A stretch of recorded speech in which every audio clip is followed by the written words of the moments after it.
Yo, what's up, everybody? Welcome back to All the Flavor Barbecue. I'm your boy JB, and today I'm gonna show y'all how to make a North Carolina style vinegar barbecue sauce. Let's get in the lab.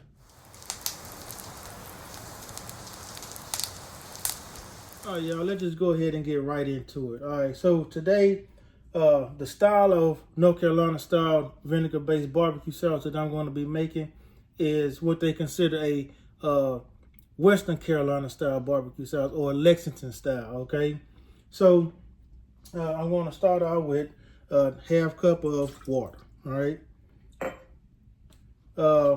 Next, we're going to go with some apple cider vinegar.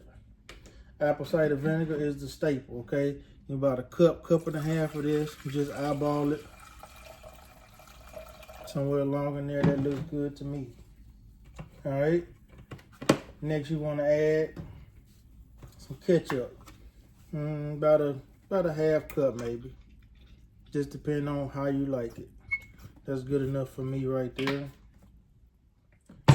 All right, next you want to add some Texas Pete hot sauce. All right, you have to add this in there, I'm telling you. All right, as much or as little as you want. You can add a tablespoon, couple tablespoons, however much you want. Let's see, we're going to add about that much right there. That's good to me. Now, if you all paid attention and watched my last video, my last 3-2-1 ribs video, all right, you'll see this barbecue sauce being used.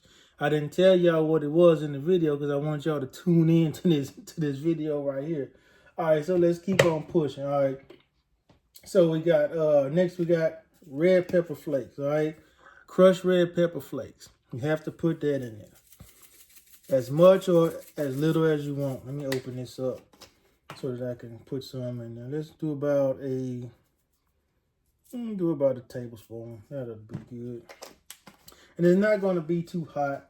Now, I for one don't like a lot of heat, so if I tell you that it's not going to be too hot, just trust me.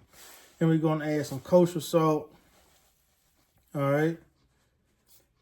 About that much, about a couple tablespoons. That's pretty good. Right now, we're going to add some black pepper. You can add coarse black pepper, or you can add the regular table black pepper. Today, we're just going to do some regular table black pepper. All right, about a tablespoon. All right, and next we're going to add our brown sugar, anywhere from a couple of tablespoons to a half a cup, depending on how sweet you want it. And that's good right there for me. All right. Okay, so the next thing you obviously want to do is stir all of this stuff up, and you want your burner to be on high heat at this point. I had it on medium high. I'm gonna turn it up because now what you want to happen is you want this to come up to a boil, and then you want to simmer it down. Okay, it don't take longer than the aim is to get all of this stuff, like the sugar and the salt and all that stuff, to dissolve in here. And after that's ready, we'll come back with the final product. Okay, now, the next thing you want to do is you pour it in a mason jar. And you want to make this a day or two ahead of you serving. Y'all can see all those flavors in there, man, just swirling around. That's why you want to let this sauce sit, so all of those flavors can mesh together. Okay, so as you can see, that was pretty straightforward, man. This barbecue sauce right here goes good on pulled pork. It also goes good on chicken. It also goes great on ribs, as y'all saw from the last video that I did. I'm telling you, man, give this barbecue sauce a try, all right? And I guarantee that you will like it. All right, so I hope y'all had as much fun watching this video as I did making it. And as we always say, it's your boy JB with All the Flavor Barbecue, saying y'all be easy, peace, be safe.